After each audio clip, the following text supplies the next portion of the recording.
On today's episode of the Pondcast, Houndstone, calling from the grave.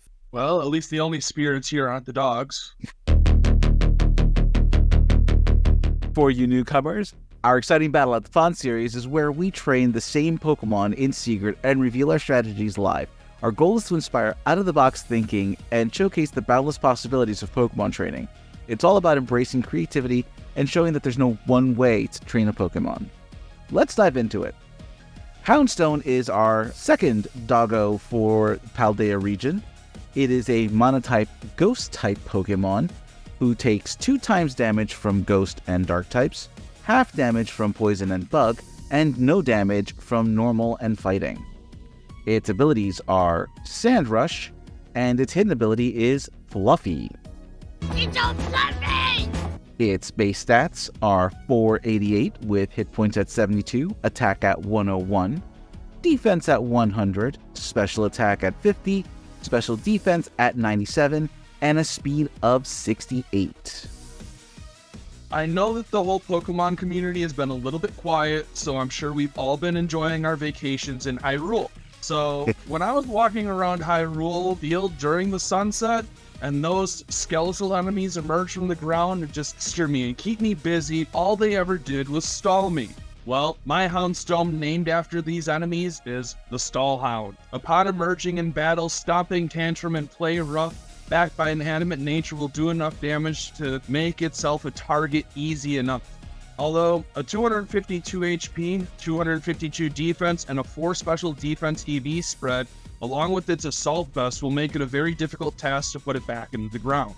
If a sandstorm is active, the Terra Rock type's defense boost can also add to this task's difficulty, making it almost impossible to send it to its second afterlife. Should the Hound fall, a partnered Rapscar Pawmot with a Revival Blessing lets it live up to its namesake, returning with a body press and last respects to sweep the opponent into the grave. Now, if anyone's battled me before, especially a shout out to Lumios Post, he knows how much I love my Revival Blessing. I'm going to give mad respects to last respects. It's such a great move when you're playing in teams. I definitely have to appreciate that move because it is an impressive move. It's weak normally, but then as you're finding yourself in a tight spot, this move literally is the one that you want to have in that. And I definitely like that. Body press is another great move. It did a lot of work during the Rillaboom raids. I noticed that. And again, that move is just really good. And the way you've got your stat spread definitely works with what you're going for. I definitely appreciate this. Yeah, so firstly I wanna give kudos to the idea of using it with Rapscar Pawmot with that Revival Blessing, if it does get knocked out, and then after coming back in, then capitalizing off of that Last Respects, because Last Respects is such in my opinion, a very good move. I do like the fact that you've also got, I think you said Body Press. Overall, a very good set. I really enjoy this one. Team Sand Rush. Team Sand Rush. Let's go. I do like it. I totally didn't think about like having it as a Terra Rock type to get like that. It's that defense increase in the sand. So love that. Very spicy. And then the fact that you also put down like Stomping Tantrum and Play Rough, it's like I can use a Play Rough. I could miss this turn, but then I can Stomping Tantrum the next turn to deal even more damage. Awesome. I love that. And then of course, yeah, you got the Body Press. And then Last Respect. You can never go wrong with Last Respect. I think it's a move like you've got to have for sure. So this is my Houndstone. I called it Nina. Edward, my friend. Gonna be a jolly-natured Houndstone, so gonna boost its speed, lower its special attack, and of course with the Sand Rush ability, being in the sand with that jolly nature, I'm hoping for it to outspeed at least most Pokemon. To help out with that, I even gave it a Choice Scarf to maximize on that as much as possible. Terra typing, I just left it as Ghost, and for its moveset, now this is where it becomes a little bit odd in a way, because I am running Choice Scarf. But I gave it Will-O-Wisp, I gave it Trick, so that I can trick that Choice Scarf onto somebody with as much speed as possible, I put in Shadow Sneak just to have a priority move, because, you can't really go wrong with a priority move. And then, of course, like I said, I believe Last Respects is a staple move that this Pokemon should have, especially for cases where, like what X was doing, like he has the Pawmot with the Revival Blessing, or, just the fact that, your other teammates died in, like, a 2v2 setting or something, or even a 1.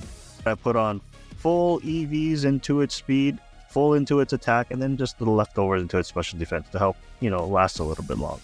I like the Trick Scarf thing. Usually that's kept for more technical, like niche mon, but that could actually really turn the tides of the battle, especially if they see it in the lineup having the Choice Scarf already, and then all of a sudden you have a whole different strategy once you've pushed that onto them and shut their ability to either set up or not. The Shadow Sneak, 100%. If you're sending something in and it's got low enough HP, you can get that revenge kill, and that totally opens up another free move for you to just set up. Favorite part about it though, with my build, I was relying heavily on having the Sandstorm set up for it already in order to have the speed, where mine's almost always going to be going second unless it has that Sandstorm. You actually invested to try to get it more into the speed meta, which I appreciate. I do also really enjoy that you've got a priority move there in Shadow Sneak. 100% agree. Last Respect is 100% staple for this mon, especially if you plan to have it coming out last, just to capitalize and gain as much physical power as possible. I have to admit, I was toying with the idea of Shadow Sneak. I wasn't sure about the damage potential on it, but it's definitely a really good move to put on a Pokemon that isn't slow, but it isn't really in the fast tiers of speed. And that's a good strong attack for Houndstone as well. So I think, yeah, that's definitely was a good call. I actually built this Houndstone because I was fortunate enough to be able to have a second battle with Lumio's Post. I did change this build right before the battle, and I gave it Fluffy instead of Sand Rush. I changed it out, which was bad call and my mistake. I also changed out my Tyranitar for my Dragonite. But yeah, so this was my initial build. This is Grim, the female Houndstone. You might be a king or a little street sweeper, but sooner or later you dance with the Reaper. She has the Terra-type Ghost, ability Sand Rush, item Life Orb, try to squeeze as much damage out as possible. Moves are Last Respect, Disable, Psychic Fangs to help with barriers, and Stomping Tantrum. Stat spreads are 252 into physical attack, 252 into speed, and she has a Careful Nature which boosts speed and low special attack.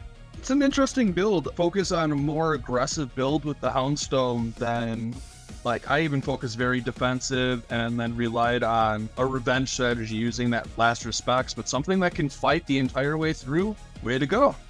Psychic Fangs. Such a very good move. Get rid of all the barriers and still do damage with it. And then I think you also included Stomping Tantrum as well, so I have that extra option of when a move misses and then doing that extra damage. And of course, Last Respects as well. Sable was definitely a nice touch. Definitely would not be expecting it. And then once again, Team Sand Rush. We do like the beach out here. I have to say that, yeah, the Psychic Fangs and the Last Respects, they're really good choices. And again, I also was toying with Disabled as well, but because of the way I ended up building, I had to take Disabled out. You guys will understand why in a minute. That's definitely a really good build. I can definitely see the potential that you dropping on that table. It was really good. My Houndstone, first off, dropped all my points into attack and defense, and I made it an Impish Nature to bolster that defense stat. In this case, I gave it Fluffy, only because I wasn't running this particular idea through Sandstorm. Oh, but the item I gave it was the Assault Vest. Terra typing I gave it was Fighting to help bolster Body Press, which apparently a couple of us have chosen. And as I said, Last Respects with mad respects. I also gave it Psychic Fangs because that power, that attack is just so good. If I can run it, I will. And then, of course, to capitalize on people using Dark type against me, play rough. And I was going for just a full-on Assault type build. I actually like that you have Play Rough on there. It wouldn't be something that I would necessarily think people would put on their Houndstones. But yeah, definitely a solid move, being that Houndstone is a physical attacker. I do like how you went attack and defense as well. And then gave it that Impish Nature. So definitely, and pun very much intended, a solid build. Honestly, I was thinking that you just sort of specialized on one of the things that I was doing. You gave it more of a balance with the attack, where I focused on my HP. We both went defense, But I think the assault vest that we're both using, you choosing Fluffy gives you an advantage in the defense, so that way you didn't have to invest that extra EVs, which was a smart way of pulling off basically a very similar build to what I was going through. Not that we were on the same road here. Going back on that, I think the biggest weakness of my build is the reliance on Sandstorm, and you found a very creative and awesome way of working around that situation. Body press and last respects, I feel like, are an absolute staple on this Pokemon because of how huge the defense is and the fact that it's going to be one of your last Pokemon purely because of that. Another great build, Draco. So that's 1 person for Team Fluffy and 3 people for Team Sandrush. I understand. No, but for real though, yeah, going for like the straight like defense and attack stats for the 252 is very, very nice, very nice. And then adding that assault vest as well, so just bolstering its defenses, special defenses in this case. And then Fluffy, I mean, you can't go wrong with Fluffy either. It does improve on your physical defense. Only weakness I think was, what was it, like fire or something, right? Like you take like double damage from fire type moves or something. But Correct. I mean, that's most of the time. I don't think you'll be throwing this guy at like a fire type Pokemon anyways. Yeah, and then like just having like the full on attack moves. Play rough is always a nice one to have as well. Like it has that chance to lower the opponent's attack as well, so you know, giving your defense even more time to shine because of that. Last respects, yep, Psychic Fangs, can never go wrong with Psychic Fangs. And then the body press too, because you did go into Terra fighting type, so definitely a good thing. And then you know, against dark types too, you know, they'll be taking even more damage and you'll be resistant to them, so yeah.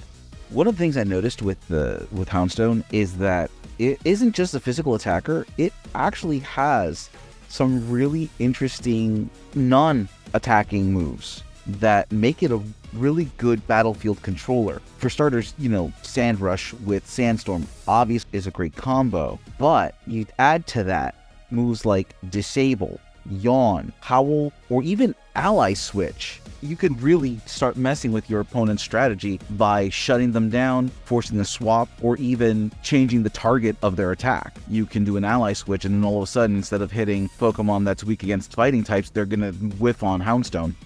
Yeah, I suppose it does also lend very well to being field controller as well. So that is a very good point. I hadn't actually thought about that. And like X had mentioned with Rabska's Revival Blessing, it has access to Destiny Bond and Memento. So not only can you just sacrifice yourself to do some serious hurting on your opponent's side of the field, you can then just bring it right back with Rabska and then do it again. The interesting thing to me is I believe that also boosts its own last respects because it adds to the count of Pokemon that have been fainted in that battle. I'm not sure on. Ooh, that's something for testing. I didn't even think about that. That's up for testing now. That sounds like Kayla's capsule territory to me. Another thing I wanted to jump in because I noticed you guys were mentioning it is, so if anyone knows, I love the Ghost. That's 100%. If I was a gym leader, that would be where I default. I have a Gengar whispering in my ear every night. But the thing that made me fall in love with that type was from the card game. They were always indirect, technical. One of the old Ghost decks that I used was all about just putting damage counters anywhere on your opponent's Pokemon, and in the max efficiency that you can get with that. And I love that we're starting to see that actually incorporate a lot more beyond just the use of like Curse or Shadow Dig in video game battles as well, where the Ghost-type Pokemon are coming up with these very niche and technical sort of strategies. They're definitely starting to narrow down some moves and making them feel more special. And with that brings our episode to a close. What do you think about our Houndstone builds? How would you dig one up? Let us know down below. Also, be sure to share, like, and subscribe. And as always, have a wonderful day. Bye. Bye-bye. Till the next time, here it is Au yours. revoir.